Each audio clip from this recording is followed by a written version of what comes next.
Bismillahirrahmanirrahim.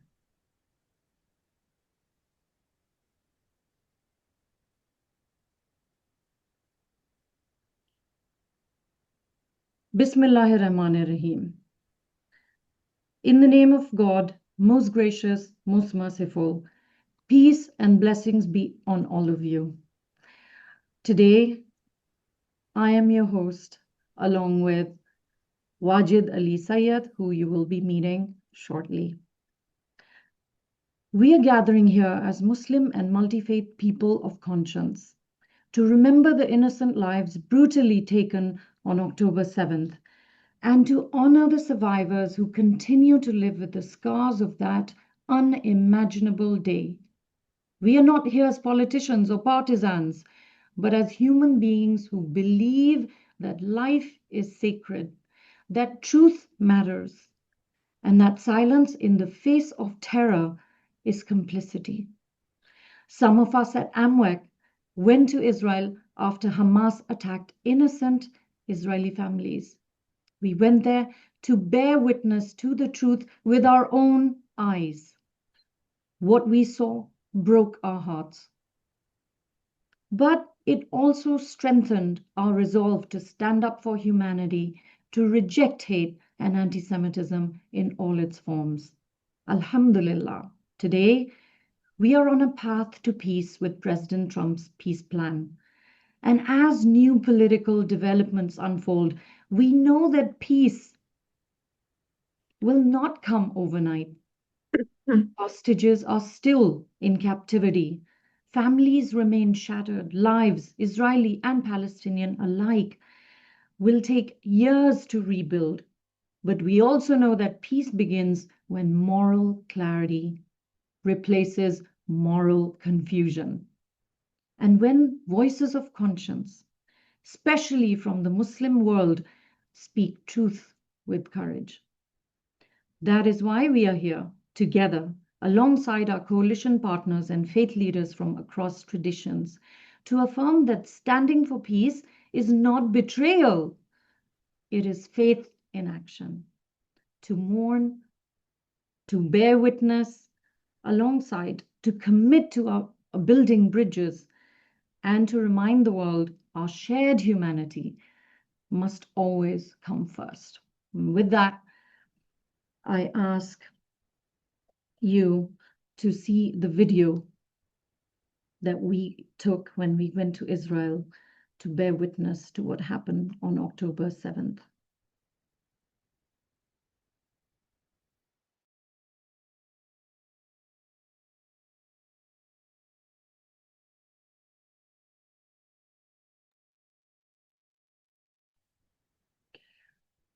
Elena?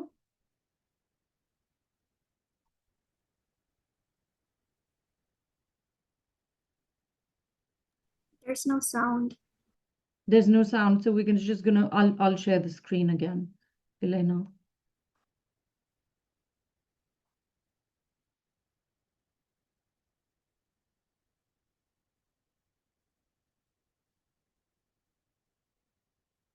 October 7th was one of the darkest days in the recent history of humankind. I was sitting and looking at my phone, and all of a sudden I got jammed with messages.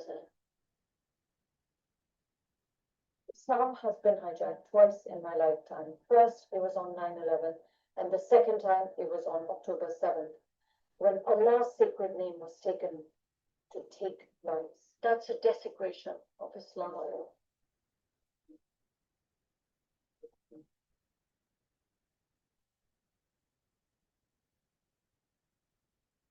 The war to destroy the Jews and the Jewish homeland must end once and for all.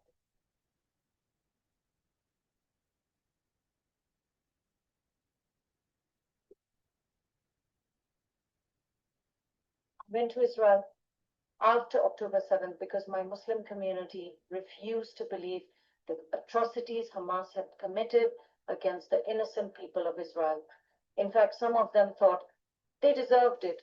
Nobody deserves rape, murder of seniors, babies. I wanted to come back, look my Muslim brothers and sisters in the eyes, and say, I bore witness to what happened on October 7th. And so I decided to take Muslim leaders from America to Israel to bear witness.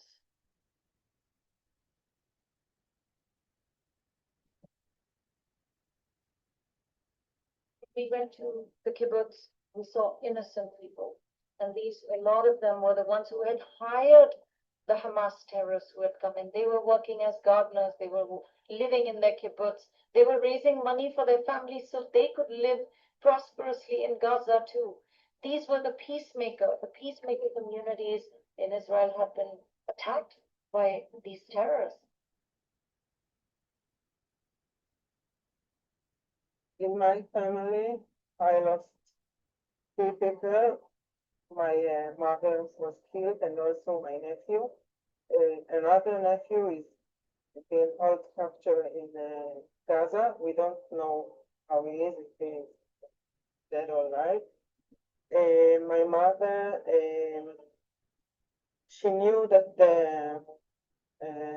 the people are coming. She heard the Arabic talk in the window, and she told her husband and her nephew that was with her in the house to get in a safe room and lock themselves inside. And she told them that she's going to hide too, but she didn't hide. She went to the living room and she told the people that came in that she's alone in the house. She was murdered by night. When we heard the stories of a grandmother who kept the terrorists, we were in that house which was shattered with bullets. And we, as our interfaith group, sat there with the family and the people that were hurt.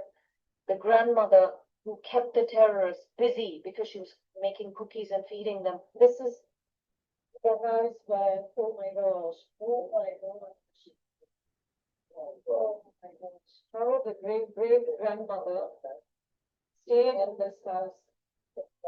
And then she saved her family. Terrorists from Hamas, they had collected intelligence. They had come and worked in the city.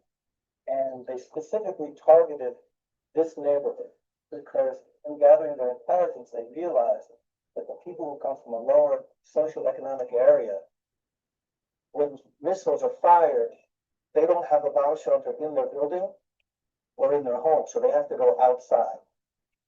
And then, so the terrorists came here, and when people went outside to flee the missiles, that's when Hamas massacred them. Part of the war Hamas is launching against Israel is a psychological warfare against us. So this is one part, sending pictures of captives, that's another, telling us that the Beavis family is butchered, that's another thing, and so on and so forth. So that's a multi-dimensional war waged against us. We also went to the home of an Egyptian woman, a Moroccan woman, one who was a Muslim married to a Jew. And she said, I am Muslim, my children are Muslim, they came in my house, they don't care. We met the Negev Desert Muslims, the blacks, who told us how their sister was shot by Hamas from top to bottom 32 times, and she was wearing a hijab.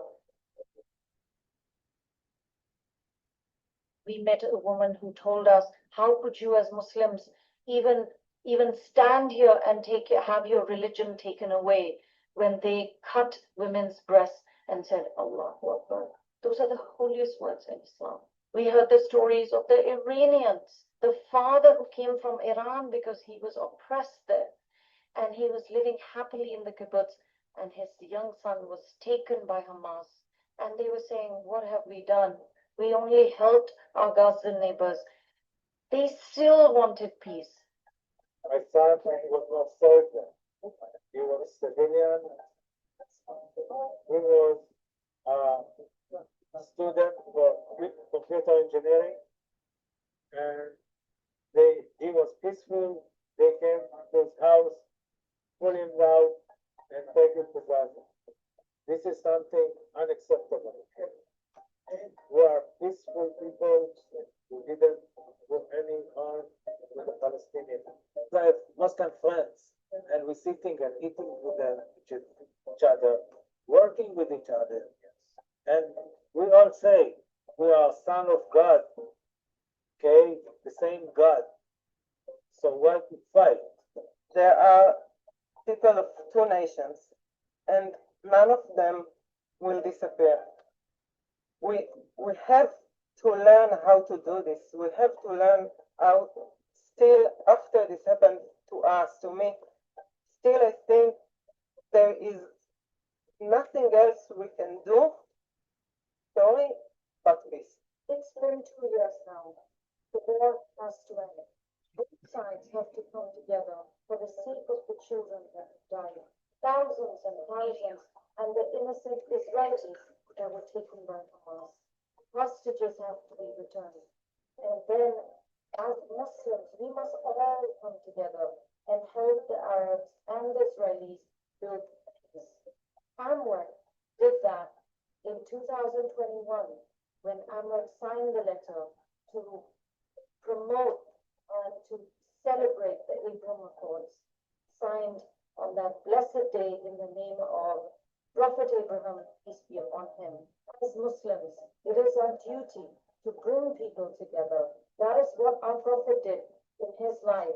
His life is full of examples of, yes, there were wars, but there were many peace accords that he built. If you look at the Medina Charter, that was a charter that was between Muslims and Jews and the pagans who lived in Medina. And in that spirit, we must rebuild Gaza and help the Palestinians live a happy, healthy, prosperous, life-loving life.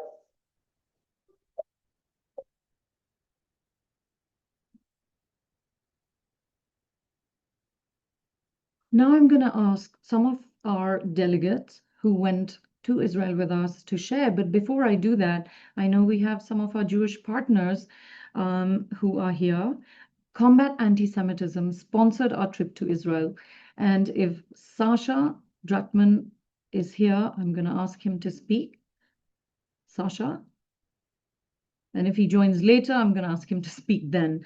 The next person is Miri. Miri is with the Parents for Peace, and she is doing a lot to fight anti-Semitism. And I know I'm going to ask, I'm not going according to the list because we just want to make sure our Jewish friends are able to celebrate Sukkot in the evening today. So Dr. Miri Bar Halpern. Hi, everybody. Thank you so much, Anila, and thank you for bearing witness. So as a clinical psychologist, I had a feeling it's going to be emotional for me to speak today. So I actually wrote something, and if it's okay, I'm going to read it for you. Okay, here goes. It's October again, but for so many of us, it has felt like October for 2 long years.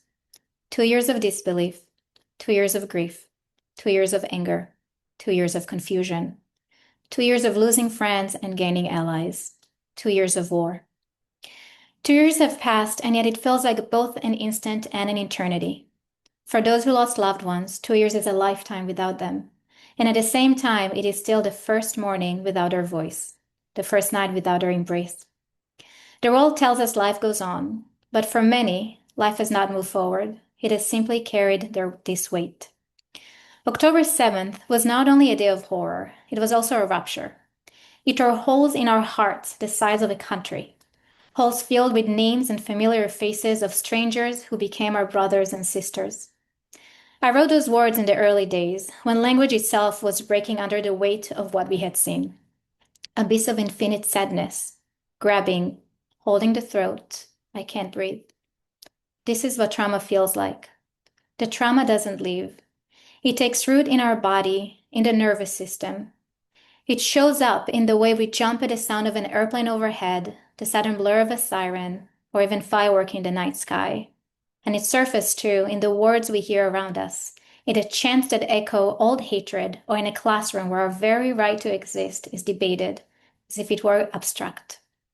As a mother, the grief sharpens into fear in ways I can't always explain. I hold my children tighter than ever, breathing them as if I could protect them by not letting go.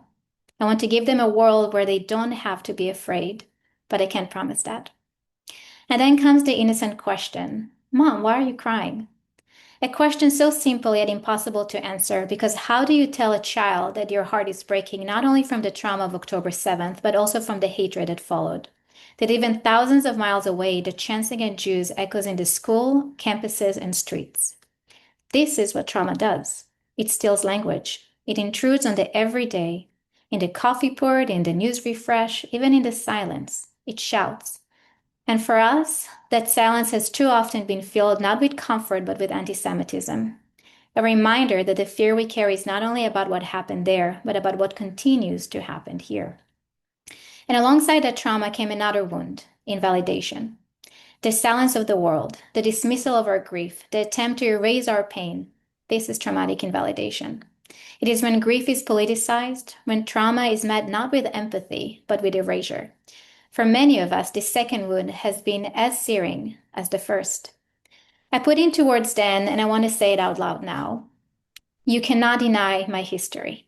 You cannot deny my truth. You cannot deny my memory. You cannot deny my pain. You cannot deny me. I am here. That is what it means to survive, to insist on presence when the world tries to erase you. 2 years later, we carry both wounds, the horror of that day and the silence that followed. When I traveled to Israel with a delegation of professors and trauma experts, I arrived frozen in despair. Sadness was everywhere, visible in every face, every corner. When I came home, I returned to anti-Semitism and hate, and I felt hopeless, but not anymore. Because what I have witnessed again and again is that we do rise. One day at a time we rise. One day at a time we get stronger. One day at a time we lead change. When facing hate, I choose to fight with compassion. I choose to stay true to my values. They will not take that away from me. Post-traumatic growth does not mean the trauma is gone. It does not mean the grief is healed. It means we learn to carry the pain in a way that also leaves room for life. It is in our DNA as people. From exile, we build renewal, and from silence, we created songs, and from despair, resilience. Growth does not come from forgetting, but from doing. It is the antidote of trauma, choosing action when despair pulls us towards silence. Growth looks like showing up for one another, refusing to be passive bystanders. It looks like creating spaces where grief is spoken and honored, where suffering is validated and not erased. Growth is the act of choosing our values again and again as a way to steady ourselves in a world that feels unsteady. And growth is remembering that while fear connects us in humanity, it is hope and courage that moves us forward. 2 years later, there are still no words, and the tears still find their way. The echoes of silent screams still fill the air. And yet, from our shared pain, we will turn the page and begin anew. From the death of the abyss, we will hold and won't let go of hope. From the tears of loss, we will learn not only to endure, but to grow and flourish. From memory amid the ruins, we will build a future that remembers what others forget. From the tears of sorrow and the open graves, we will plant red and orange flowers. Despite the fear, we will rise up and say to the world, never again. Because to listen to a witness is to become a witness, and to be a witness is to carry responsibility. So today, I'm asking you not only to remember, but to commit that we will not allow denial to silence us, that we will not let hate strip us of our values, that we will not be upstanders, will not be bystanders, will be upstanders. So for those of you who are not Jewish, who chose to be here, you are part of this commitment, and your presence is an act of courage, of solidarity, and of healing. When you stand up with us, you remind us that story is not ours alone to carry. And let me say it clearly. Anti-Semitism and hate is not a Jewish problem. History has shown us that it never ends with the Jews, and when we tolerate hate against one group, we create permission to hate against others. Anti-Semitism is the connective tissues across all forms of extremism, and the bridges we build must be strong enough to resist it together. Together, we can begin to build bridges of connectivity, bridges between grief and hope, between silence and voice, between one community and another. Bridges that remind us that even across differences, we can choose to see one another's humanity. May the memory of those we lost be a blessing. May our grief guide us not to despair, but to courage. And may we, as a people and as human beings, choose again and again to rise from trauma, from grief, from invalidation, to hope, to healing, and to life. And may the rising begin with a safe return of every hostages so that families can be made whole again and our healing can truly take root. Thank you. This was so powerful, and seeing those images and listening to you just was heartbreaking all over again. Uh, you're right, it never ends with the Jews, and you're also right that it's the act of commitment that we are all here together, remembering those that suffered. And what happened on October 7th could have happened anywhere, but what happened on October 8th was more terrifying. We don't know if we have moved on from that point yet, but we are still trying, struggling to get to some peaceful resolution where the people on both sides do not suffer anymore. So, hoping that, I'm going to I'm going to introduce myself. My name is Wajid Faitali Sayed. Um, I am running a publishing organization called Abraham PRC. It's not the Chinese PRC, it's the Publishing and Research Center. I welcome you all. Thank you for joining us. I'm going to now move on to our next guest, Simon from Philos Project, to talk about this day. Thank you so much. Thank you for your remarks, Dr. Miri. You know, I represent the Philos Project, and my first, one of my first, not my first, but one of my first projects with them was to be one of the Catholic speakers and scholars at the conference on Franciscan University of Steubenville 2 years ago in October to launch what would become the Coalition of Catholics Against Anti-Semitism. Philos Catholic, which is the department that I run at Philos Project. We have many different departments. That's the one I run. We could have never predicted that 2 weeks before we launched this conference on the Coalition of Catholics Against Anti-Semitism, that something like the Hamas attack on Israel would happen. And so the conference became, which was bringing together both Catholic and Jewish speakers, the conference became even more important. We were already responding to the uptick in anti-Semitism before 10/7, but then after 10/7, we thought this is eerily prophetic that we were planning this. So it's been my privilege to be part of the Philos Project and the Philos Catholic Initiative since that time. I wish it were under less urgent circumstances, and I'm so grateful to be with all of you. One of the most impactful moments was with Miss Anila and Soraya at the International Religious Freedom Summit, where I was honored to moderate a panel on the sexual violence perpetuated against women on October 7th. Since in these 2 years since that time, we also hosted a 10/7 anniversary rally, which ended up having now Vice President J.D. Vance speaking at that conference, as well as a diversity of speakers and coming from different backgrounds. I just want to say we have not stopped our efforts. We are tired. We're weary, the way that I'm sure everybody on this call is, but we continue to be reinvigorated by the families of the hostages, by those who've lost their loved ones, by those here in the West that sacrifice their livelihoods and their lives, like Sarah and Yaron, the Israeli embassy staffers, those people in Colorado. Now we have the UK. We have to be able to continue to work together to live in a world where we don't fear the Jewish high holidays about what could happen. And as Dr. Miri pointed out, it doesn't stop with the Jews, and as we all know very well. So it's my honor to be with you, wonderful women. I'm so grateful for the invitation, and let's continue to pray and work together.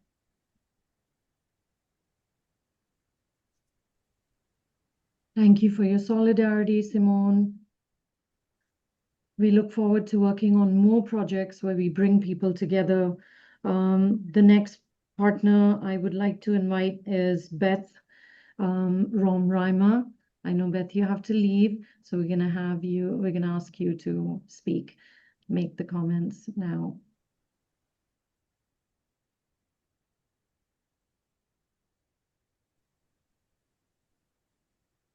You're mute, Beth. Can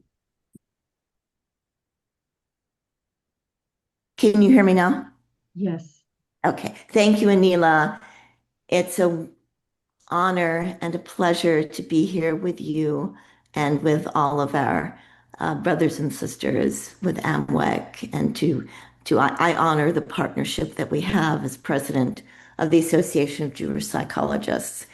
I'm going to share with you some excerpts from an eloquent speech that Elie Wiesel gave at the UN in 2005 on the 60th anniversary of the liberation of Auschwitz-Birkenau.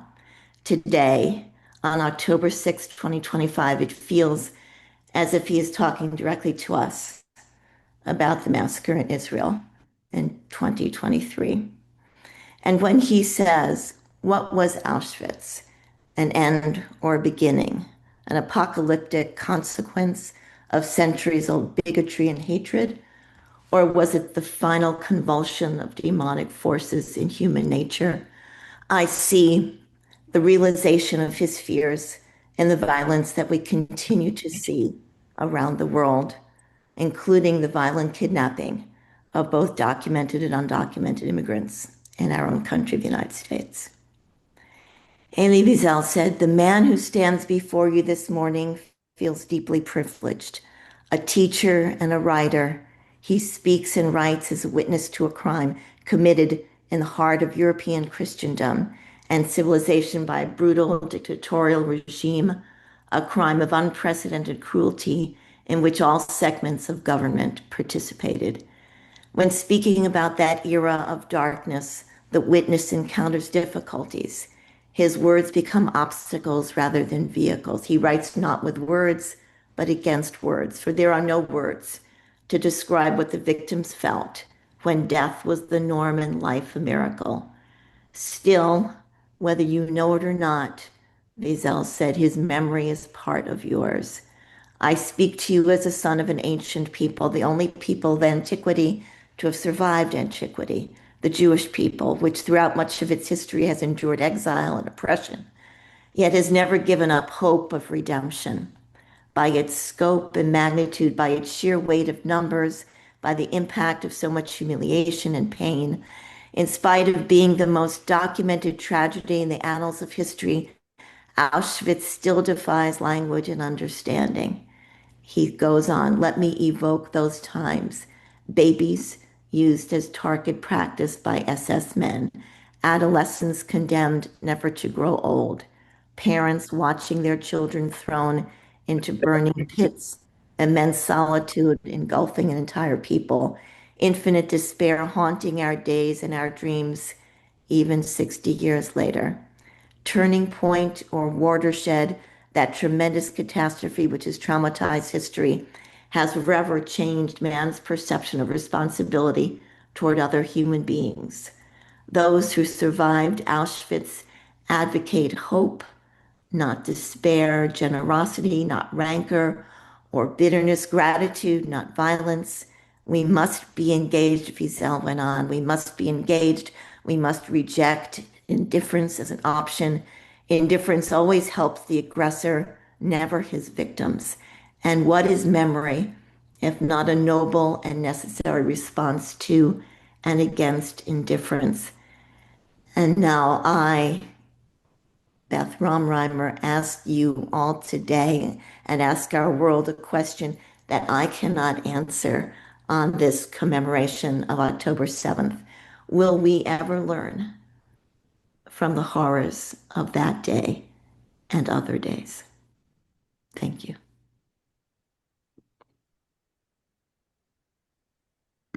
Again, this was powerful.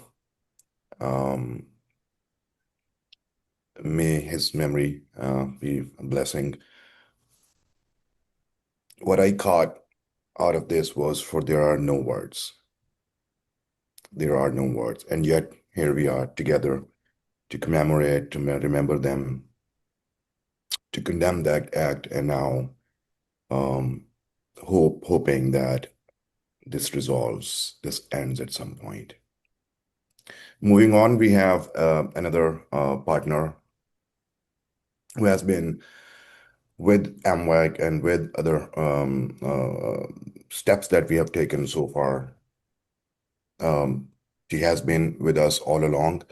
Soraya Dean, she runs her own Muslim Women Speakers organization, traveling all over the country, talking about atrocities that have been committed in the name of Islam, and then so on and so forth. Soraya, please join. Thank you, Wajid. And Anila, thank you for your courageous, impactful work, always standing up for justice and bringing people together to do so. Reflecting on the horrors of October 7th is not easy. Hatred and terror is not defined by the number of its victims, but by the way it kills them. On October 7th, 2003, we know the victims we are here today to honor and remember were murdered by terrorists in quarrels that was not their own. Charlie Kirk reminds us, he said one day in a speech, let's make heaven crowded. And I sure hope the beautiful souls who have parted from us on October 7th are making heaven crowded. Even as we speak and remember them, we cannot forget the rise of anti-Semitism. The brutality towards the victims were mainly because they were Jews. There are many stories. I've traveled with Anila to Israel, met victims' families. But I want to talk about one particular story. That's the story of Hamid. He was a father of 9 from a Negev Bedouin village and a former Gaza resident. Hamas gunmen raked this Muslim father's car, killing his wife. And that led for him to fight for his life and for the life of his son who was in the back of his car for 7 years. And for 7 hours, sorry. And his wife was in a hijab, visibly Muslim. The story is said that he was on his way to work with his wife.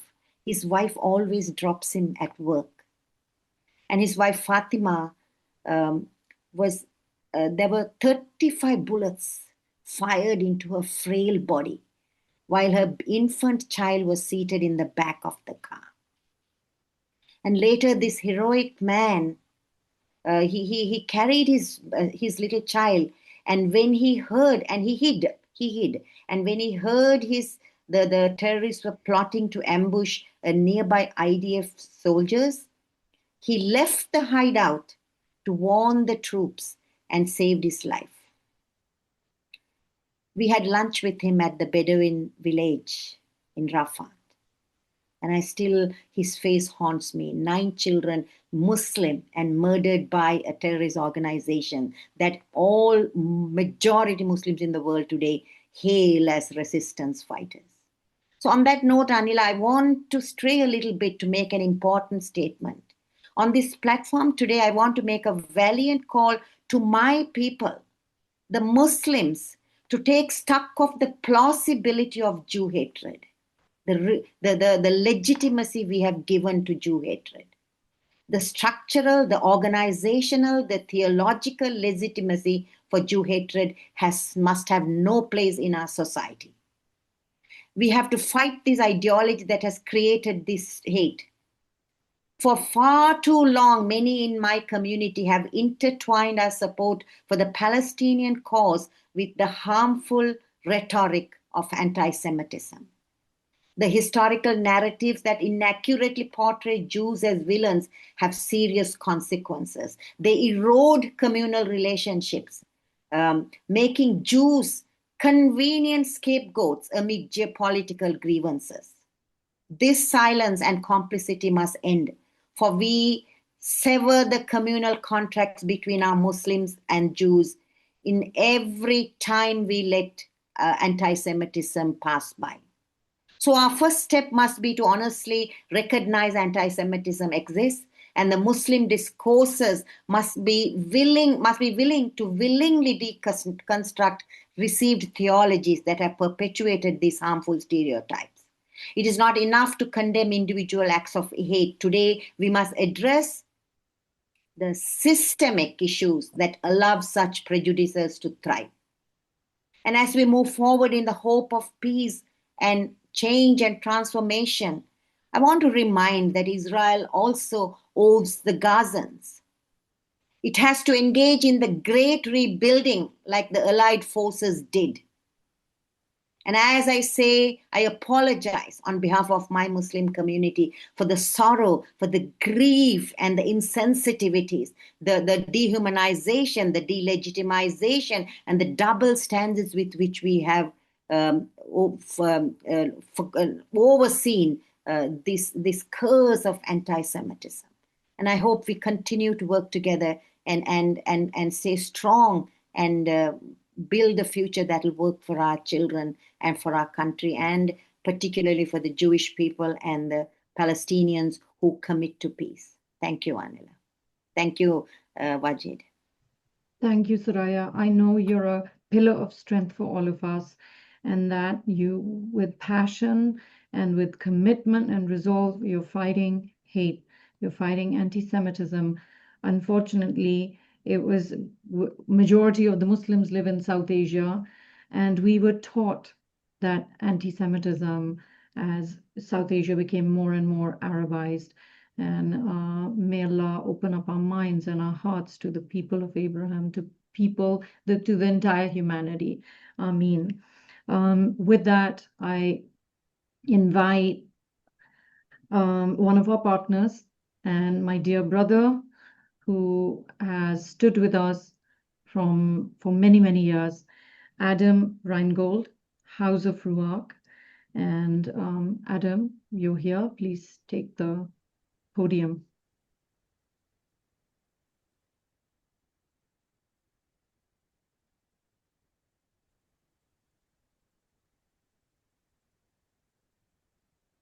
Please unmute yourself.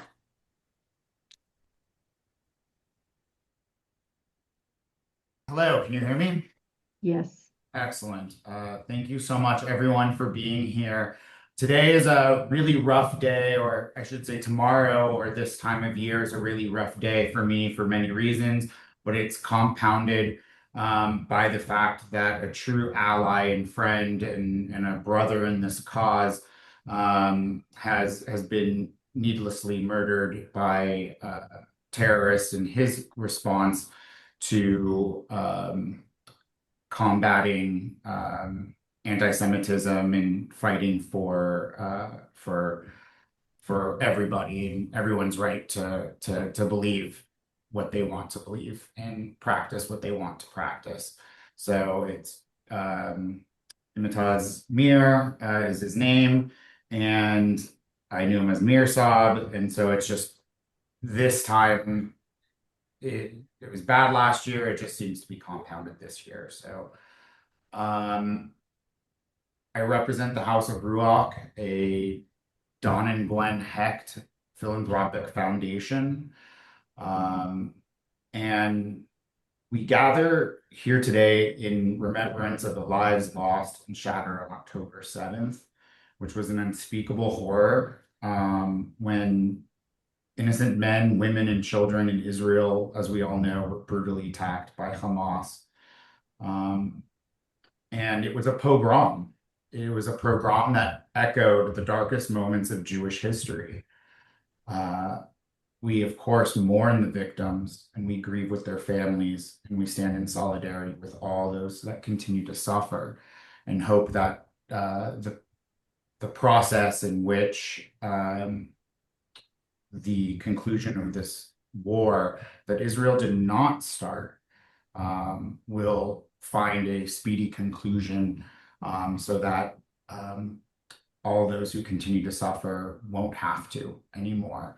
But it's important to remember and share with people that it is not Israel who started this war. Israel was not in Gaza at the time.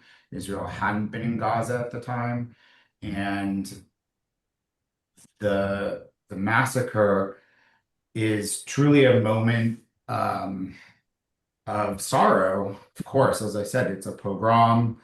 And at the same time, it's really important to remember the endurance of the Jewish people, something I'm very proud of. And we're working to kind of reinstate this idea of the audacity of the Jew to be proud of his or her accomplishments.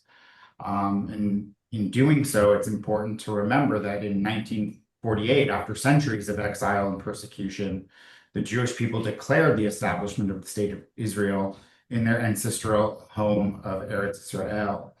And in doing so, as part of their Declaration of Independence, it was declared that life, the dignity, and peace was a promise to all of those who wanted to help build a society that was rooted in justice, equality, and compassion for all. That is what Israel represents. It represents the values, American values, Western civilization values, and those are the same as Israeli values. And what we're witnessing is an attack on those values, often in places such as Iran or other places that hate Jews or seek to destroy them. You hear that the United States is the big Satan, but Israel is the little Satan. So if they can destroy the little Satan, they can move on to the bigger Satan, and that's the reality of the situation. And that reality has truly been tested. And we can be proud that it's not broken, though. In the largest massacre of Jews since the Holocaust, I feel proud that for the first time in history, perhaps, or I mean, not the first time in history, but since anyway, Israel has shown the world that there is that it will seek out and destroy those who seek to seek out and destroy it. So, however, it's very important that as an interfaith community, in an interfaith country that Israel is, that it has shown with its response that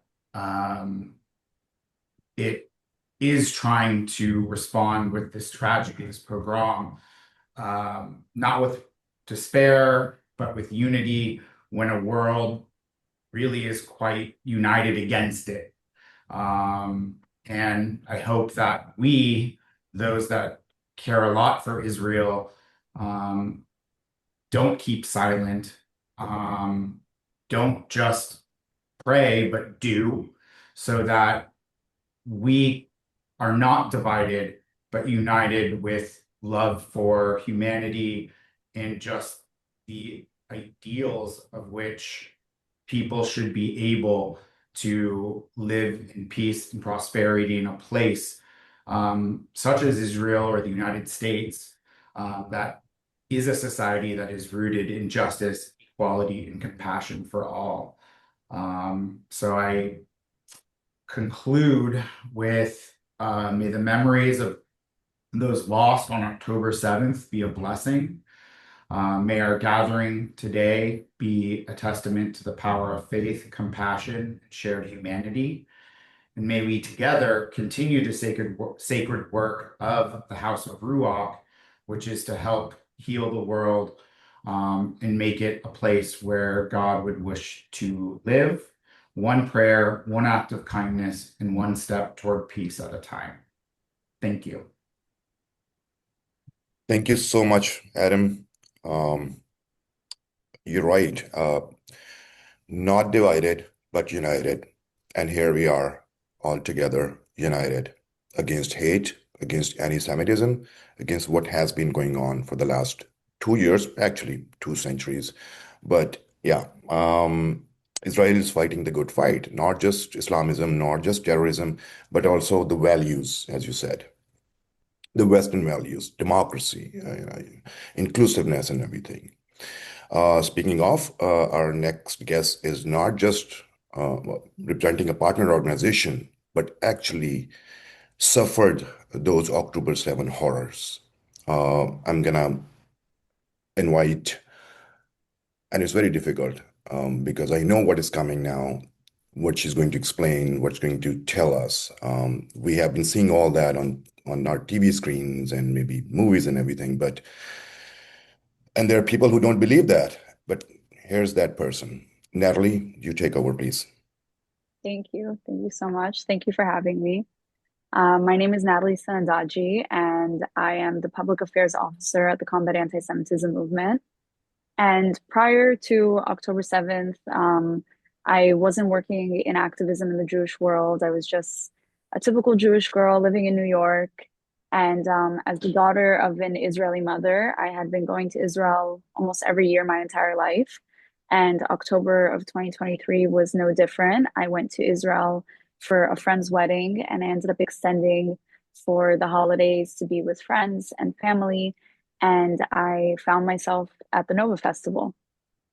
So me and three friends who were all from Israel, I was the only American in the group. We were getting ready to go to the festival. And typically with events like these in Israel, they usually don't give the location to the event until a few hours before the event starts for security purposes.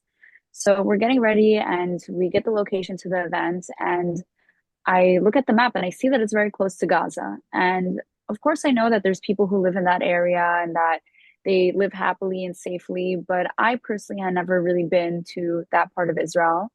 And I kind of looked to my friends and I asked them, should we be nervous at all that it's so close to the border?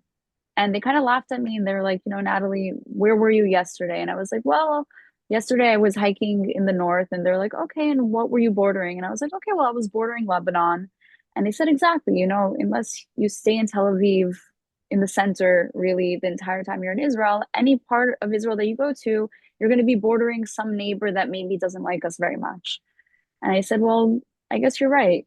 Yesterday I was by Lebanon.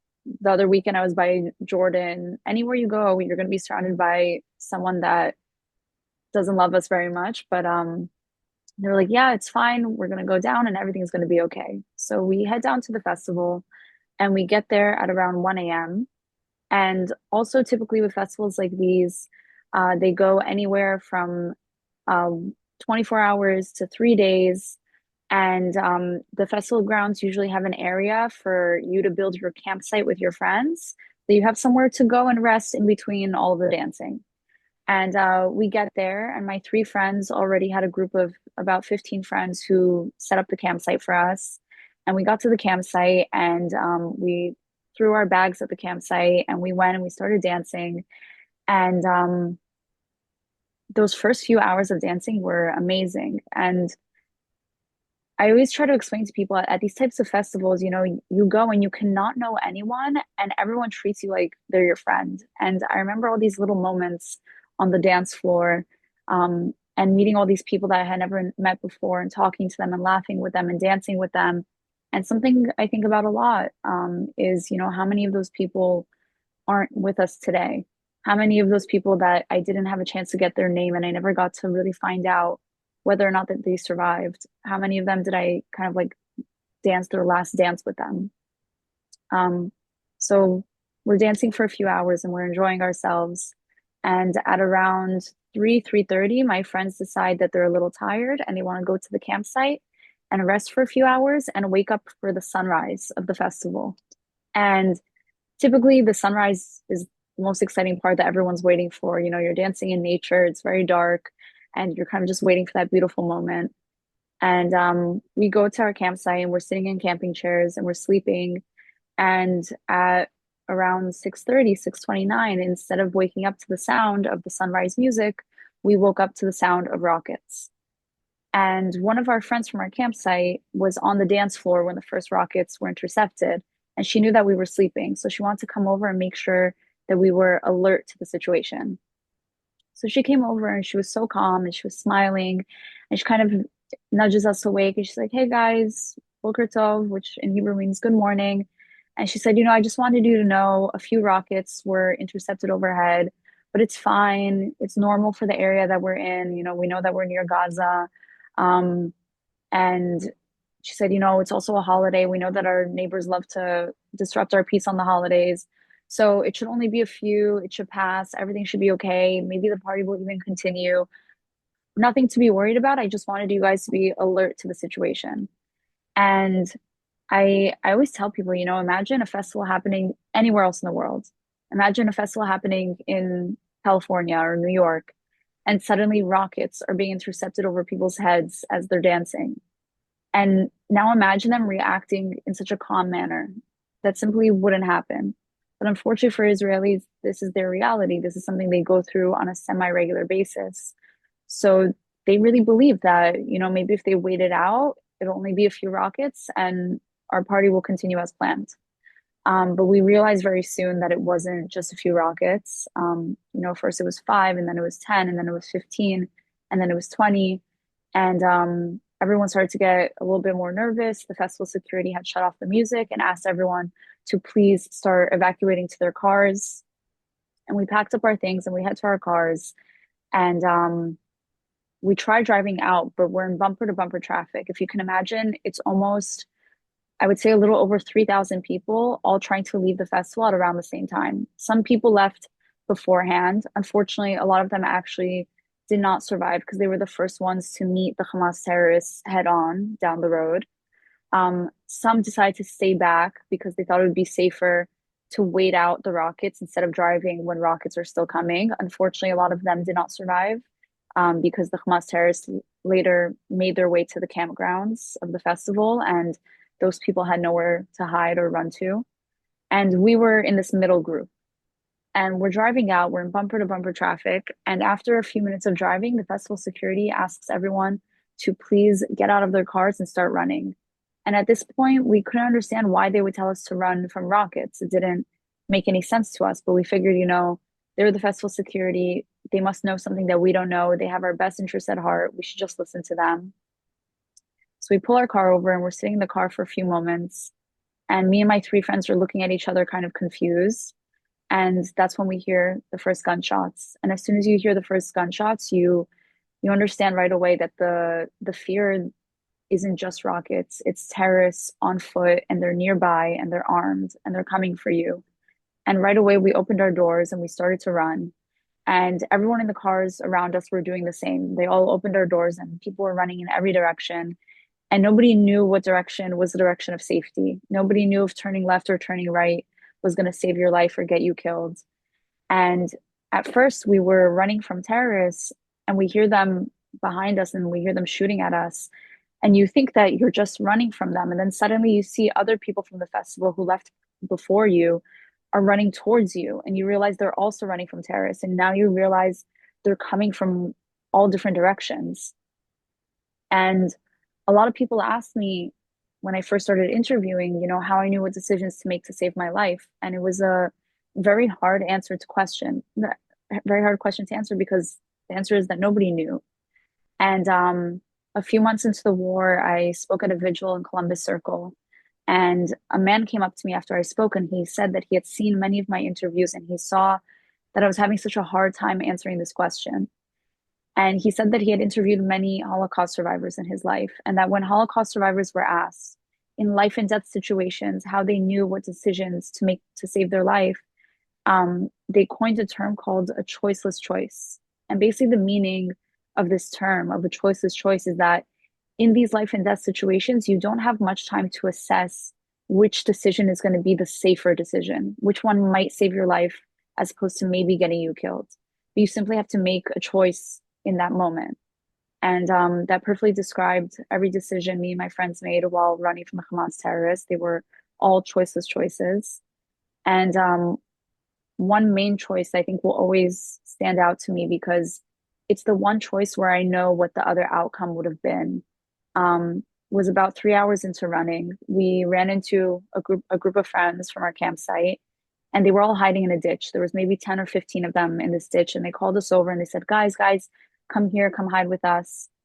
And we start crawling into this ditch, and one of my three friends that I came with, he's standing above the ditch, and I guess he's staring down at the ditch, and he kind of imagines to himself, if I was a Hamas terrorist and I found all these people in this ditch, what would I do to them?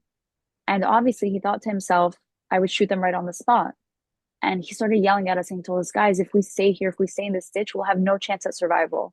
If they find us here, that's it. We're done for. And he said our only option for survival was to continue running at all times. We had to keep moving at all times. And because of him, we got out of the ditch and we continued to run. And we told the others to come with us, but they thought that it was safer to stay in the ditch and they stayed behind. And unfortunately, a day or two after, we found out that none of them had made it out of this ditch alive. And after leaving the ditch, we continued to run. And about 4 hours into running, we hadn't heard any gunshots in a few minutes, and it was very hot. And we saw a small tree, and we decided to hide under this tree, get some shade from the sun, and kind of try to collect our thoughts and try to really understand what's happening right now.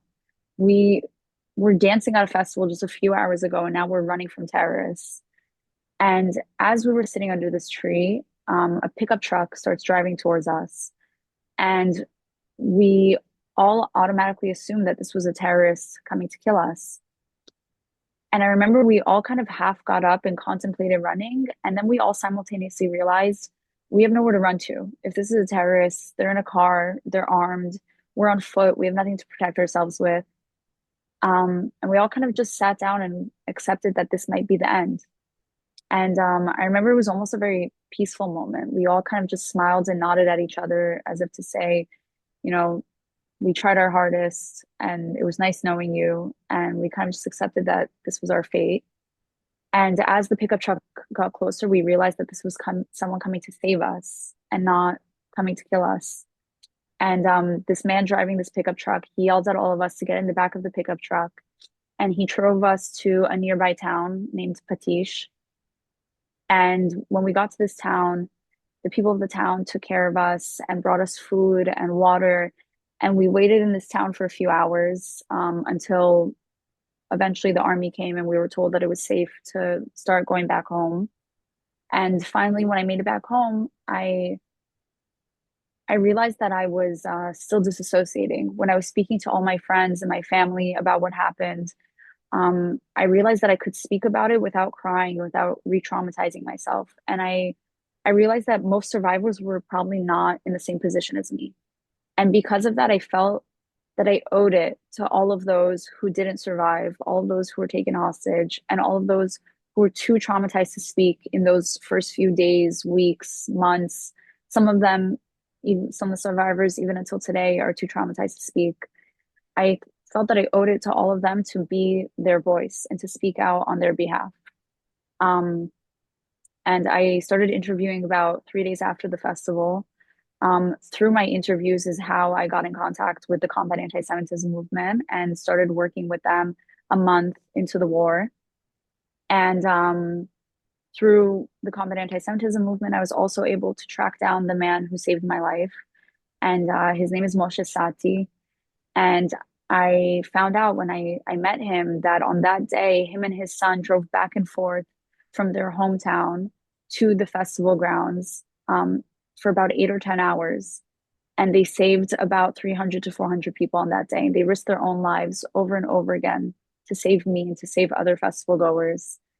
And until today, I continue to speak out, not just on behalf of all those who didn't survive and all those who are still being held hostage, but in an effort to educate the world, because I realized very early on that not only was most of the media not on our side, but they were actually spreading a lot of false information that was fueling more anti-Semitism.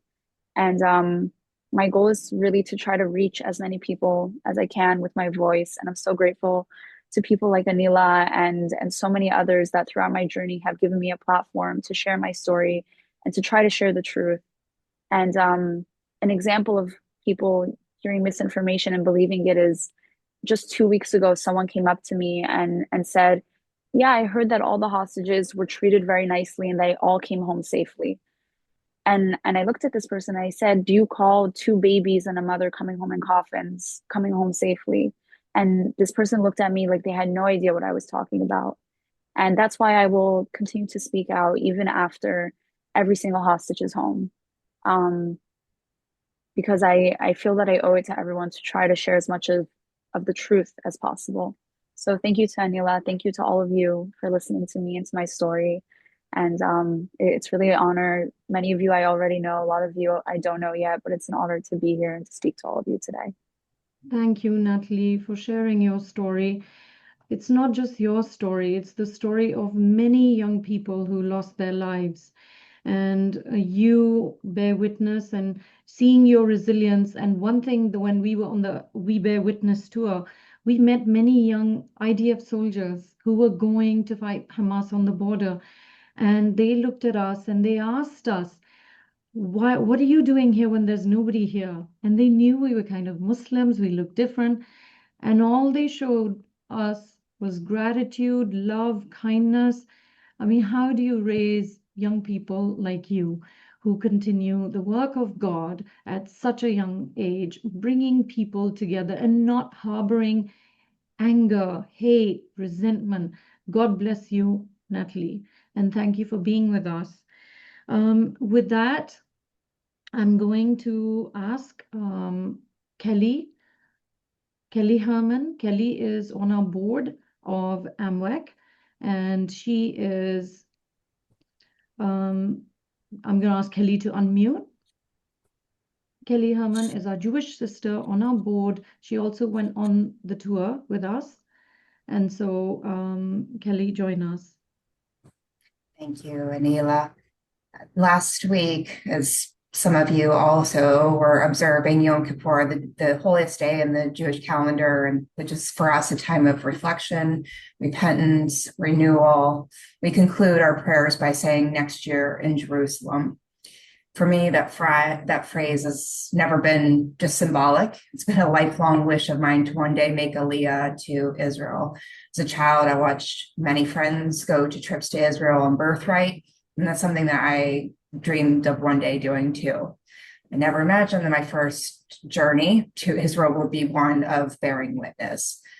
But thanks to the generosity of Cam, I was able to travel to Israel during a time of unimaginable pain and resilience, a war that began in the aftermath of the most horrific event in our collective memory since the Holocaust. We listened to families recount the events of that day with stoicism, with grace, and unshakable optimism. We stood in the home still scarred by bullet holes and blood. And then on our first day, I saw and heard the unmistakable scream of Iron Dome intercepting warheads over our heads. And we saw people who refused to be broken. Friends and family asked me, why now?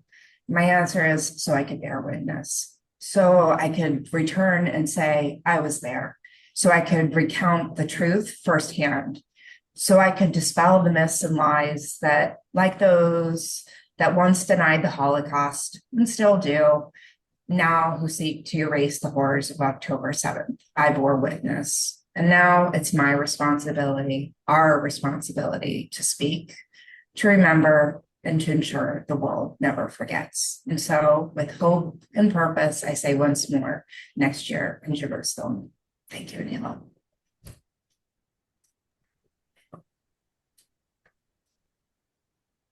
Next year to Jerusalem. I would actually like to go every year, but yeah.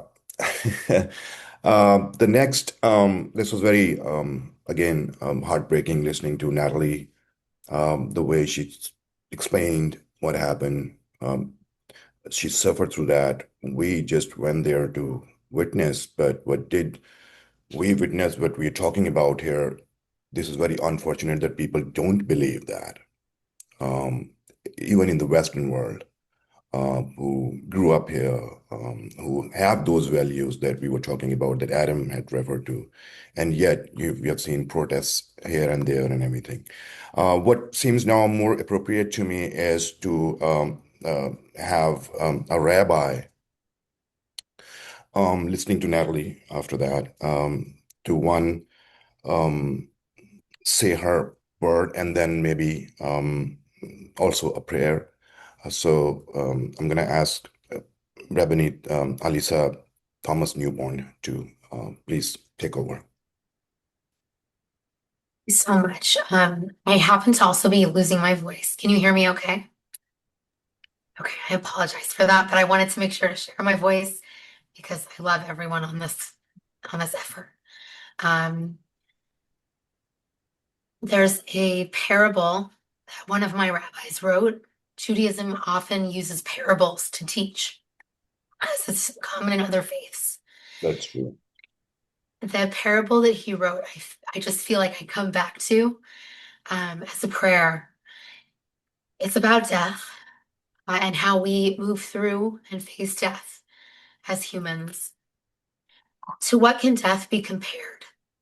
To a person who enters a darkened room for the first time and trips over the furniture. Each time he enters the room, he learns more and more where the furniture stands. In time, he becomes familiar with the room and, despite the darkness, knows how to get around. So too, death. There is darkness and death that cannot be chased away, but it is possible to learn how to go on living despite the darkness that forever remains. I feel very much that for the past 2 years, we've been in a dark room, and unfortunately, we figured out how to navigate the furniture in that room.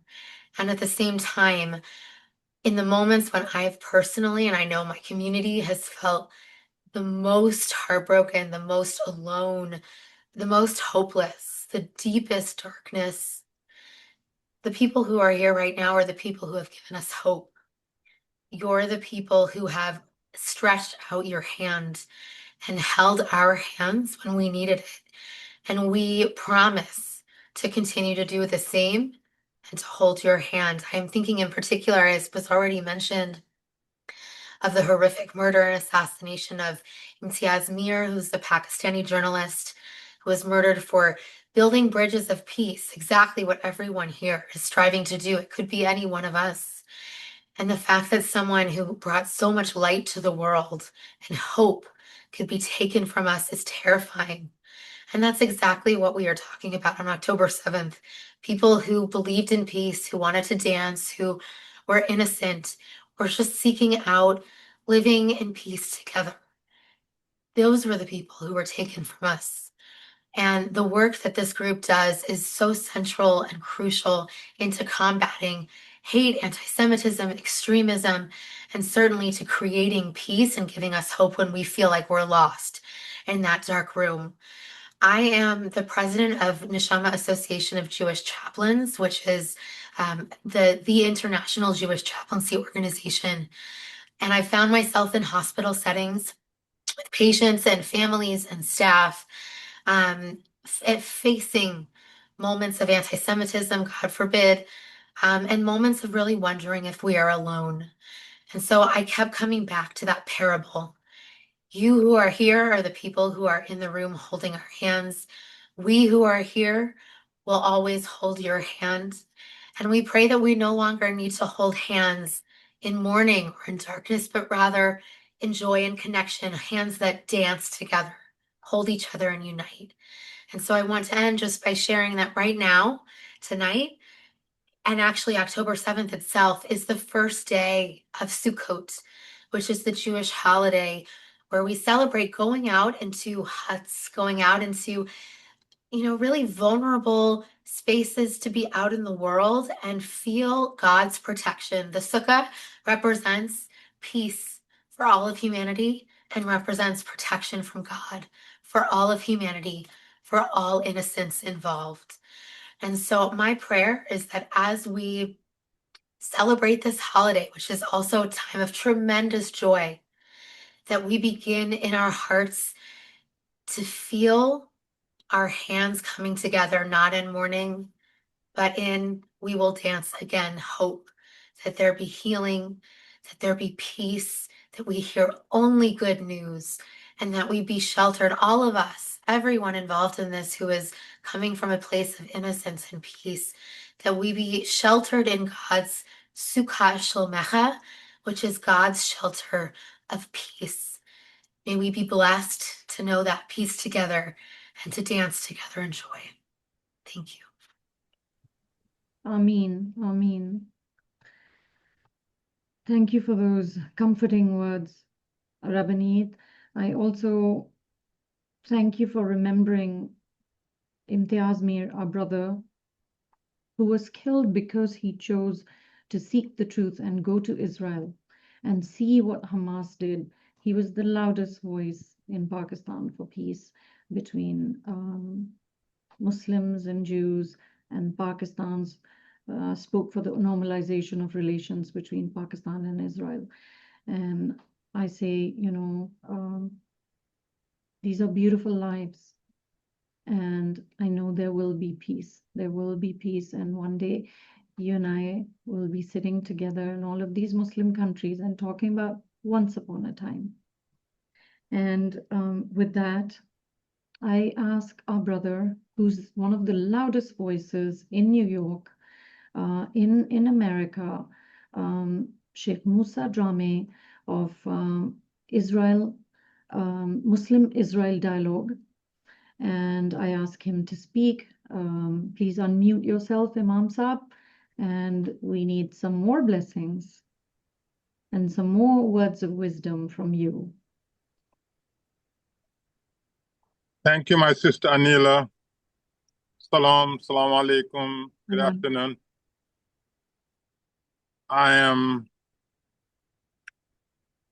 It's a bittersweet moment, and I'm thinking of never again. Never again must be never again. It should not be just a slogan to be sung, but it must be put into use. Never again. Here in New York, in the 90s, we have dealt with terrorism every year, attacking Jewish New Yorkers. A van full of Jewish students traveling on FDR Drive was shot at, and a student was murdered. Rabbi Meir Kahan, a controversial rabbi, but nonetheless a human being, was murdered in the heart of Manhattan. World Trade Center, prior to 9/11, was attacked by terrorists. Prior to 9/11, I want to remind you of the environment and the climate that existed prior to 9/11. Prior to 9/11, you can walk to any masajid. And part of the sermon is about, may Allah curse the Jews, may Allah eliminate the Jews, may Allah destroy Israel. It doesn't matter what nationality, that was part of every sermon given to every masajid prior to 9/11. And then after 9/11, you seldomly hear such words. They were few, but few and far in between. Why? Because President Bush made a public declaration. President Bush said, we're going to fix this, and we're going to go to where we need to go to fix it, which is the masajids and madrasas. And that's what Bush said. It took years and hundreds of thousands of lives. But nonetheless, the language changed, the rhetoric changed, the attitude changed. Never again must now be implemented after October 7th. And for those of you who are listening, I want you to put, if you're Muslim, I want you to put Israeli flag on your social media platform. Just put it. Don't say anything. Just put Israel flag and then wait for 2 hours and see how many attacks you will get. Don't say anything. Just put the flag and see how many attacks. And I want you to go to every individual that attack you and check what's on their pages. And you will see pages filled with anti-Semitism, anti-Israel, anti-Zionism, and you will see 100% terrorists hiding behind our civilization, our democracy, our freedom, our liberty, and the protection that these places, such as sanctuary cities, provide. I do it all the time. Those of you who are my Facebook friends, you know that I'm very provocative. I do it to see who's who. And every person that comments, I go to their pages and I make notice of that. Why do I do it? When 9/11 happened, there were only 2 Muslim leaders that were speaking. Myself and another Muslim leader called Dr. I think Muhammad Ali, whatever, in New Jersey. We went to the government and we said to the government, we are your ally in weeding out the terrorists from our own hijacked religion. And we, as the proud, naturalized American citizens, owe it to our nation, owe it to our religion, and owe it to humanity to making sure that you know every single thing that you needed to know about Muslims, about Islam, and how to protect your respective nations. We work with the military establishment, work with the most secret intelligence in the world and the NYPD. I'm proud to publicly have announced my participation to this. There were so many death threats until today. There are multiples of websites with my wife and myself. Facebook said that we deserve to be assassinated, everything. We have never ever relented. We have never ever even paid them attention because they are cowards. And the worst thing you can do with terrorists is you're afraid of them because they are left unchallenged. And after 9/11, the contributions that we've made were the most beautiful contribution that even when I'm sleeping, I'm proud of what I did. And it was a moment that I think few people were commissioned to be able to provide, such contributions. After October 7, I renewed that commitment. And the first thing is I did videos immediately after October 7. And you can go back to these videos. All the predictions I made came true. All the warnings I gave now is public.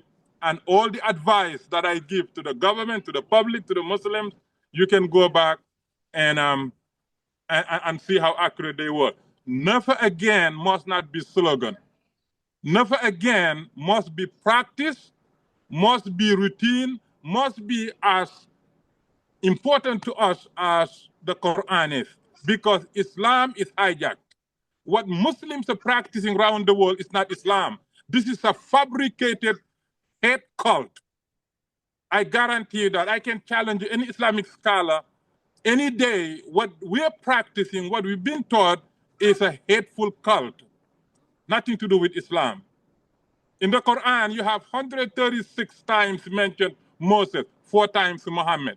You have a chapter dedicated to Mary, not Muhammad's wife, not Muhammad's mom. There are so many proof from the Quran that if we go to Quran, you can never justify anti-Semitism, you can never justify anti-Israel, you can never ever justify anti-Zionism. Because Arabs said, Hubbul watan min al-iman, the love of your nation is part of your faith.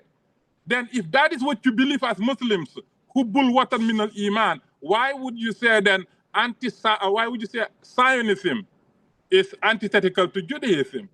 And you believe and you are propagating that the love of your nation is part of your faith, Hubbul watan min al-iman, and yet you said Zionism, Zionism that, because Zionism is anti-Israel, anti-Israel is anti-Semitism, anti-Semitism, anti-Quran, 100%. If you don't believe me, go to chapter 5, verses 20, 21. We have to take back our religion. We have to be bold. Because we have the truth. They are cowards, they are terrorists, they are bad, and they are anti-Islam. And if we are not doing what we're doing, Israel is small. They want to occupy the world with their demonic theology. This has nothing to do with Islam. And I'm not going to be quiet. I'm not going to be coward. I'm not going to be shy. And in New York, all the terrorists know me. Every single terrorist know me, and I know a lot of them. And we are at war since 9/11. And a lot of them have been destroyed. There are a lot of them who cannot travel because they are on no-fly list. Those are the same people that are commenting anti-Israel, anti-Zionism, anti-everything. I'm very provocative to know who's who. Every time somebody comment, I go to their page and then I make notice on of it. Because I, as a Muslim, must do the legwork of intelligence. Otherwise, how would I know who's who? I want you to do the same thing. Be provocative. Say something very provocative about Israel and then see who's coming and you go to their page and you make notice of it. We have to fight with them. We have to eliminate them. That's the only way we can save humanity and protect our religion and then eliminate all these evil ideology that are being propagated by, ignorant, idiot, anti-Semitic cowards. God bless you all and thank you. Wow. This is the kick that we need, actually. I look forward to listening to Imam Musa because every time he speaks, he's one of the rarest, fearless, and loudest voice in the community, Muslim community, and in the country. Because to come out right after October 7 to say the things that you could say, you should have said, people were not coming out. People are not saying that, and he's the one. Anila was another one. So there are voices, fearless. They're fighting the good fight from within, and that's what probably keeps us going. The next fearless voice is Zeba Zebunisa. She's a partner as well as AMMWEC board member as well. Zeba, over to you. Good evening, everyone. Assalamu alaikum and shalom. Today is October 6th, 2025, and 2023, October 6th, there was a ceasefire. There was no war there, and today is no war. So thank you, everyone, giving us the opportunity to unite together.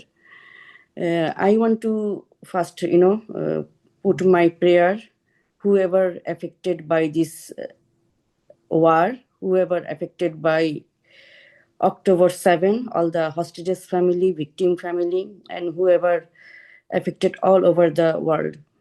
October 7 was a satanic venture. It was like a kind of evil force against spirituality. Sometimes often we don't understand that what's going on. And also, after you see the October 7, it divided the whole world, not only USA. It actually ignite a lot of people mind to provoke the evilness in this world. And also, I want to, my prayer and love and respect and salute to all the IDF young soldiers, men and women. They fought for their country, and also they fought for the whole world. They sacrificed their youth. Hopefully, they should go back to their loved ones soon. And also, look at just last week, there was a 20-point peace deal happen. I think this is a miracle happen. West try very hard. We always blame West for our means our wrongdoing. Our means I am talking about Islamic radicals or extremists, but West always save the world. And also I want to acknowledge whoever the one stand with us the last 2 years in a difficult time. It was very difficult time, and but hopefully we'll overcome all this trauma soon.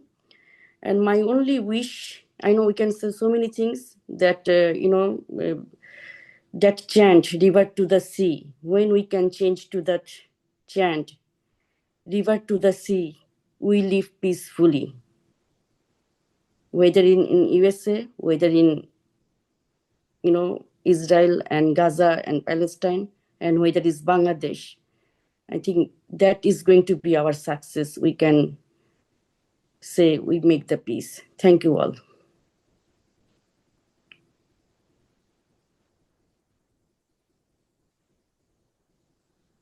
Thank you, Zeba. Peace it shall be, inshallah. That's what we're all working for and hoping for. I would like to invite another of my AMMWEC board members, Farhana Khurshid. She is from Boston. She's also the executive director of the largest South Asian women's network, the NIBAF, who are our partners, and New England Bangladeshi American Foundation. I want her to share some words, and you're on. Thank you, Anila. On October 7th, 2023, Hamas carried out a deadly terror attack on unarmed Israeli civilians.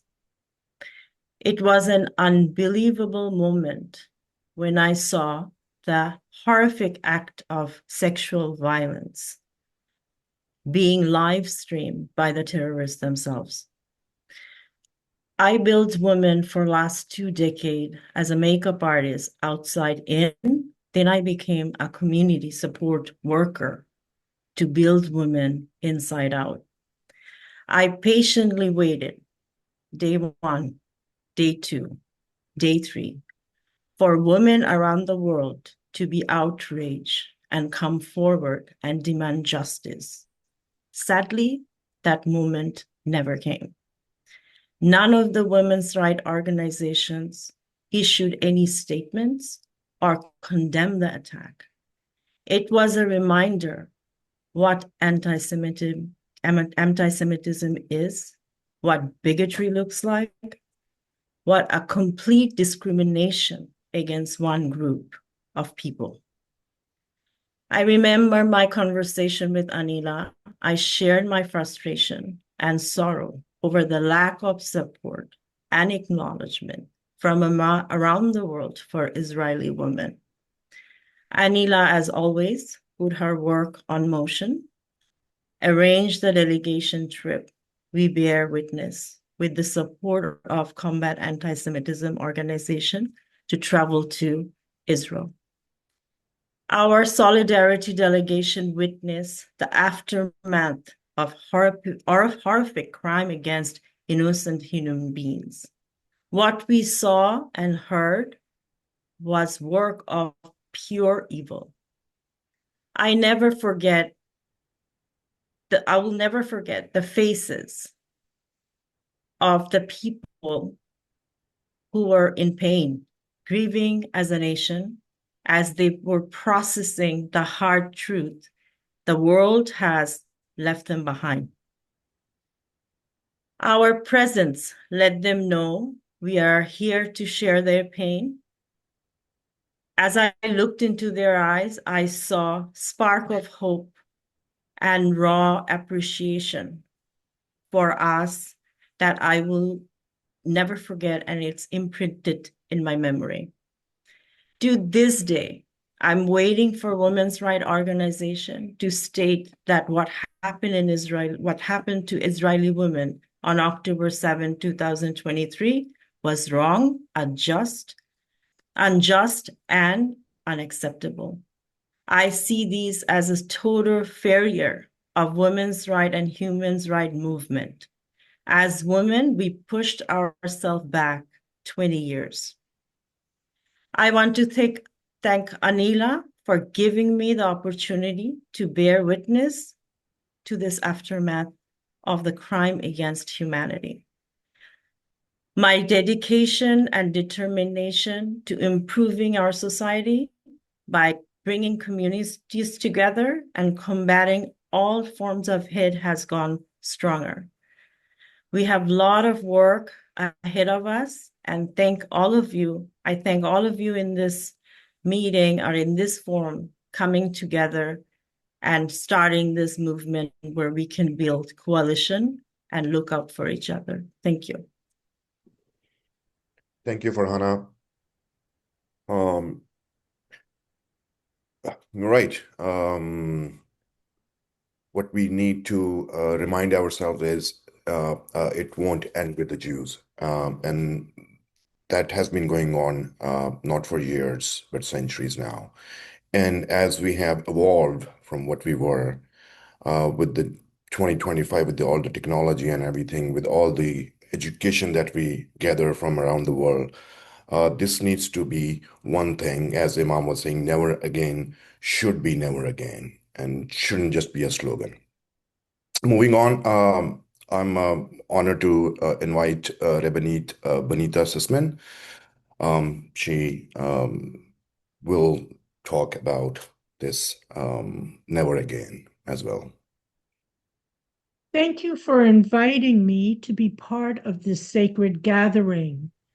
I come representing the New York Board of Rabbis, close to 1,000 rabbis across all Jewish denominations, and Kulanu, a group that supports emerging Jewish communities around the globe. At this difficult time, when so many people of faith are against us, we are so thankful and encouraged that within the Muslim community, there are such strong supporting voices that give us hope for the future. In remembering October 7th, the lives that were taken, and honoring the survivors, we are bearing witness that terrorism has no place in civil society. A close friend of mine living in Israel lost her daughter in the terror attack of Sabara's pizza shop in Jerusalem in about 1981. She just lost her son, an IDF soldier fighting in Gaza, who left 3 young children behind. October 7th is not only a day of tragedy, but also of resilience.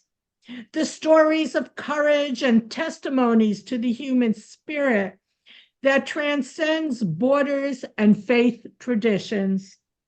As women of many faiths, we carry a unique responsibility. We are the ones who hold families together, who pass down memories, who nurture spaces for healing.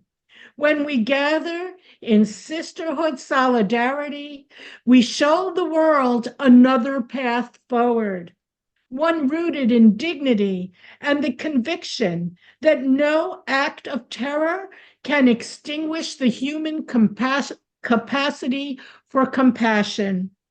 Let today be a call for Jews and Muslims to stand shoulder to shoulder, to bear witness together, and to refuse to let violence define our future or anyone's future. May the hostages be released. May following our high holiday season, we pray together for a peaceful world. And may your voices continue to grow like God's blessing promise to Abraham to be plentiful as the stars in the sky and sand by the sea. And let us say, Amen.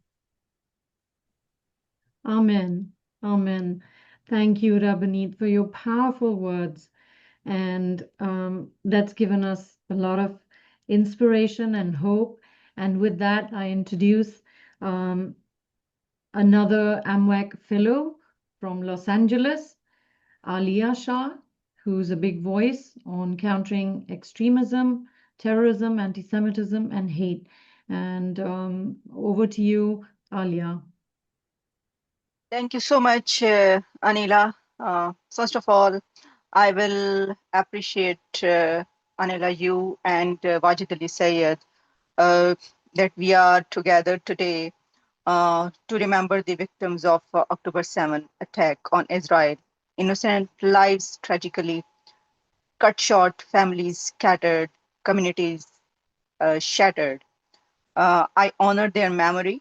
Uh, I also stand in solidarity with the survivors, those who lived through the horror and now live with the trauma. Uh, like Natalie, your resilience and courage are a testament to the human spirit in the face of pain and horrific crimes. I remember that day when I saw videos of that horror surfaces on social media, and I was on my Twitter on X, and I started to condemn this terror attack. But then people started attacking on my tweets and on me, as we know that there are several Muslims who never condemn Holocaust and who never condemn uh, Israel this 7 October of attack. And that's why we are here, that at least there are few people, Muslims, who always condemn such horrific crimes. Thousands of rockets fired into the Israeli territories, and Hamas launched a large-scale coordinated assault from Gaza, and then ground infiltration by hundreds of Hamas fighters who breached the Gaza-Israel border and massacre in civilian communities. Uh, there is one story which I want to tell you, because whenever we talk about the Holocaust, as so many people in Pakistan, they have no knowledge of Holocaust. Even if they have, they never condemn that. And this is very sad story. But the story I am telling you, that day, on 7th of October, there was one Holocaust survivor, and Moshe Riddler, 91. He was a Holocaust survivor and who had escaped a concentration camp in Eastern Europe as a young boy, when he was a young boy. On October 7, Moshe was murdered by Hamas gunmen at his home, bringing his life to a tragic and unjust end. His daughter spoke of the profound tragedy that my father had his life finished at the hands of murderers, and his death was a painful echo of the hatred he had experienced as a child, and highlighting the devastation brought upon an older generation that had already uh, endured immense suffering. So there are too many stories, told and untold stories. Today, I think this is the day that everyone should come together and condemn horrific crimes by Hamas. There are so many people who are sympathizers of Hamas, and this is not acceptable. Um, we need to spread this word that hate crimes and Hamas is a terrorist organization. Now, every Muslim should come to this conclusion that we should condemn Hamas and their terrorism. And nobody will. I think everybody should remember this crime, what they did on 7th of October. And that's the way that we can spread peace. Thank you so much. Thank you, Alia. Another AMWEC fellow, another loud voice from Texas is Muniza Ansari. She is an interfaith leader, and then she is running Hollywood Foundation. She talks with engages with the Muslims of Texas. So, Muniza, please. Hi there. I think the 7th of October is the biggest mud on every Muslim and Jew society. What happened on 7th of October? Every Muslim has taken a bloodbath thanks to Hamas for attacking Jews because this concept is one, is that terminate the Jews and then terminate Israel, which is a bloodbath for every Muslim's life to ever even think about that. I feel as a Muslim, we have all taken the punch. We have all been sabotaged thanks to Hamas, and we cannot really show ourselves thanks to Hamas for what he did to Jews. And I, as a Muslim, I'm against that because that is against my society. That's not what we are told to do. That's not what anybody should condemn and to do. And I feel seeing someone who just listened in August that this war that is coming up is just a myth. I thought it was just an ordinary story, that what could possibly happen. Seeing it live with my eyes, it haunted my own soul. I was terrified for what I seen in TV. It just seemed like an ordinary war at first, just seeing Israelis cries and say, hey, we didn't do anything. We didn't do anything. Then the horror grew and grew and grew that I couldn't believe it, that is this too good to be true, that so many Jews have been sabotaged. There were protests and things from October 7th till now. It's a horrifying storm, and I condemn it. Any Muslim who feels that Hamas is right without having to understand you're human, your job is to support humanity and prevent bloodbath under our name. And if you feel this is the right thing to do, then there's something seriously wrong with you in our society. And I'm against that. And I will always condemn that. Anybody who supports the termination, the bloodshed of a Jew and support the Hamas script, I can't even say one word's what I saw as a Muslim from October 7th till now. Babies being burnt alive, I seen sources.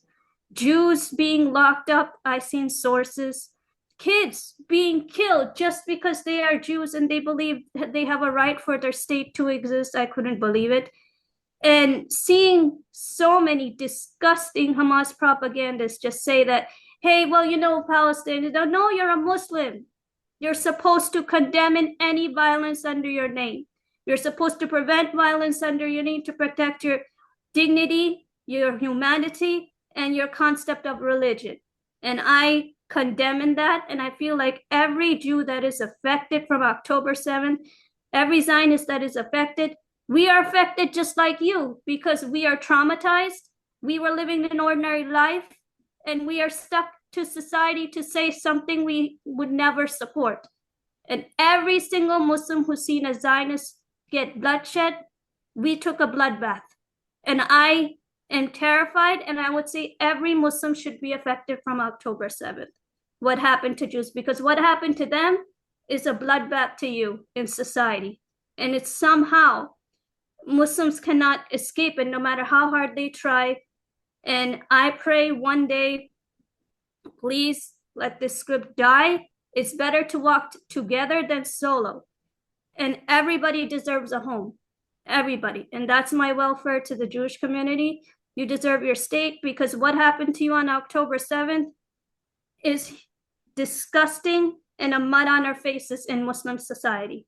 And I condemn it today. I hope this storm ends because we are walking along with you. Thank you, Haj. Muniza, that was from the heart, and I thank you for the brave work that you're doing as a young American Muslim mother. We know that we want our children to be stronger than us and to keep our fight going. With that, I invite my Hindu brother, Ankush Bandari, with the American Hindu Jewish Congress. Hi, namaste, and good afternoon, everybody. Thank you, Anila, for arranging this Zoom call. You guys are the epitome of the voices of the minorities and also the majorities, I will say, wherever they are being persecuted or they are in a bad shape. As in Hinduism, we always say Vasudev Kutumbakam, which means the whole universe is of one family. I think that is absolutely right. person you are wearing the clothes. You don't know who make the cotton, in which fields the cotton is being made, in who weave the cotton thread, who makes the cloth, who stitch the cloth, who sent the cloth, and finally you get it.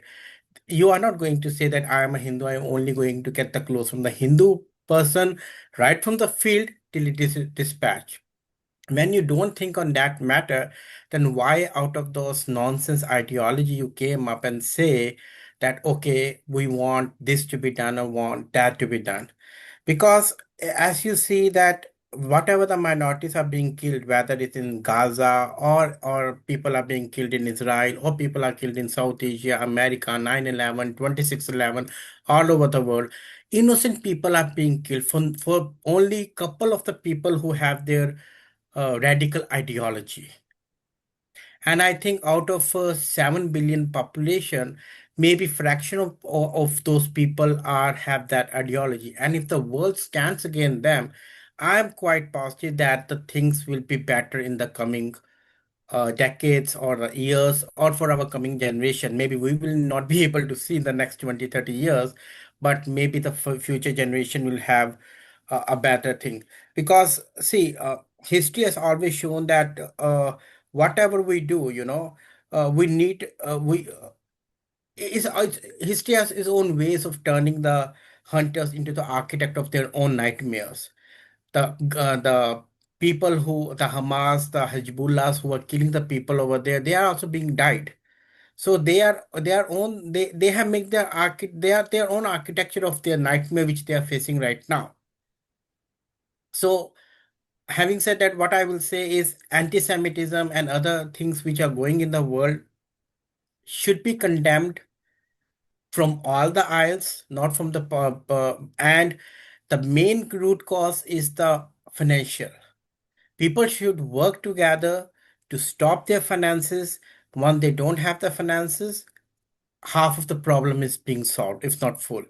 And the second is we should, like Natalie and other people who have suffered a lot mental health, because it's not that you just face that and you are gone. It goes you from years to years, from decades to decades, right? And it's a very mentally upsetting for the thing. So as we always said that history has taught us to change the rules and not win the game every time, right? So we don't have to win that, okay, this will be done or that will be done, but we have to change the rules, how we teach our generation to be more empathetic, to be more sympathetic, to be more favorable to the other people than just teaching them that we are the top and we whoever don't agree to us just go and kill them, like what happened with Charlie Kirk or anybody else, around the world, to the main leaders too. So I wish and I pray that the things will be better, Anila ji, and I'm very thankful to your organization for arranging this. As I always say, that we women is the architect of not only the home but the universe, you know. And like we always say, Devi, and like we worship women in Hinduism like a Devi. So please don't get embarrassed or lose your heart or temper by all the nonsense if they bother you. Do your work. We are with you, and we look forward to work with you in the coming years. Thank you so much. And ironically, I have to leave. I have a meeting, but thank you so much. Namaste. Namaste. Thank you. I'm going to share Daphne Lazar Price's message right now. She's the executive director of JOFA, and because of all the holidays and the timing, she's in Israel. She can't be there in person, but here's her message. If I can find that on my, no. I might not be able to play it now, but I will share it on AMMWEC. A couple of people that could not make it but have messages of solidarity for all of us here and for the Jewish people. Astrid Hajar, she's a Christian leader with the Abrahamic Alliance and the Empower Women Media, part of our coalition. And then Brian Shiozawa, Church of Jesus Christ of Latter-day Saints, couldn't be here because of all the timings. And Atiya Shanaz is also a Muslim faith leader, Pakistani, and she's just joined, so I'm going to ask her to come and speak. If we can let her in. Atya, Assalamu alaikum. please speak. Right now? Yes, Oh, Atya, we were just mentioning you and you came. okay. Assalamu alaikum, everyone, and good afternoon. Thank you so much, Anila, to arrange this significant gathering in Zoom. As we gather here, um, not as people divided by the faith, nationality, or politics, but as human beings united by compassion, grief, and hope, as we are here to remember the victims and survivor of the tragic event that began on October 7th, a day that charged countless lives forever. As we stand here today, we honor every innocent life, no matter where they were born or what language they spoke. They lost their lives as a human being, and the loss of entire world as a pain of one life loss. There's the pain of one family. There's a pain of entire world. So, as a Muslim Pakistani uh, woman activist, I want to tribute everyone who is a part of this struggle, and we stand here to honor every innocent life. Um, we remember the victims whose voices were silenced too soon. We honor the survivors whose resilience continues to inspire the world. And we stand with the families who live each day with the memories that will never fade. But remembrance must not stop the grief. I must become a call to coincidence. It must drive us to speak out for peace, justice, and humanity. As Prophet Muhammad ﷺ taught us, the believers in their mutual kindness, compassion, and sympathy are like one body. When one part of the body is suffering, the whole body responds with sleeplessness and fever. Let us respond not with the hate, revenge, but with the empathy and courage. Let us educate, advocate, and work for a future when no child goes to sleep under the sound of bombs, where no parent must bury their dreams along with their child. To the survivors of the ongoing tragedy, we see your pain, we hear your stories, and we will not forget you. To the world's leader, we urge you to choose humanity over politics, dialogue over division, and compassion over conflict. May this gathering remind us that peace is not an impossible dream. It is a normal and moral obligation. And may we together be a generation that chooses healing over hatred, mercy over and justice over silence. May Allah bless the souls of all victims, comfort the survivors, and guide us toward a lasting peace. Amen. Thank you.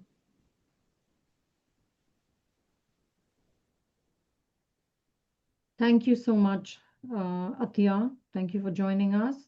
Also, I wanted to mention that some of the videos that we couldn't play, we'll be sharing it on AMMWEC, on our website, on our social media. Please follow all of us. Ask me if you need to find anyone's social media and support our voices. And with that, I thank all of you for your patience. I'm going to pass it to Wajid to do the closing. Thank you, Arila. Thank you so much. I think we started with for there are no words, which there are no words for what happened on October 7th, 2 years ago. I don't think that we have, as a society, as people moved on, and should have come together. But what happened on October 8th was worse than that.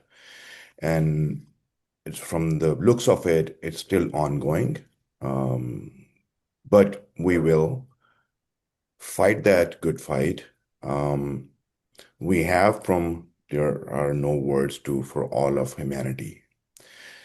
This group is the group that's holding hands to dance together, to live the life that the Jewish people have been living. Every time they were broken down, every time they come together, it's inspirational story. It's the Abrahamic story. It's a story of this one band that brings us together, the Abrahamic band. So our aim was to have those partners together, have them speak their mind, speak their heart, and they all did. And we thank you all for joining us, for letting our brethren know that they are not alone, and they will never be. Thank you, all of you.